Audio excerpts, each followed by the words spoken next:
Emerging Odisha को स्वागत। एणिकी WhatsApp रे मिलिबो राजस्व सेवा मंत्री देले बड़ सूचना।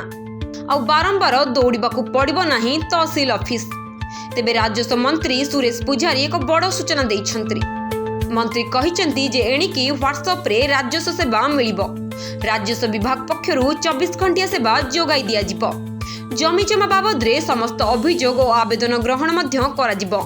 समय सीमा मध्य समस्यार समाधान निश्चय कराजिवो।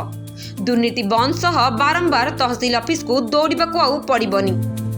दुर्नीति बंद सह साधारण लोकंकु बारंबार आउ तहसील ऑफिस को दौड़ाकू पड़िबो नाही। दुर्नीति अभियोग आसिले संपृक्त अधिकारी मानक उपरे कड़ा एक्शन निया जिवो। तेबे काम नहेले राजस्व मंत्री को व्हाट्सएप रे अभियोग करि परिबे साधारण लोके। आसंता काली व्हाट्सएप सेवा को मुख्यमंत्री मोहन चरण माझी उन्मोचन करिसंती। तेबे गुरुवार व्हाट्सएप सेवा को मुख्यमंत्री मोहन चरण माझी उन्मोचन करिवे। एभली खबर आगु सुनिबा पई हम चैनल को लाइक शेयर सब्सक्राइब करंतु।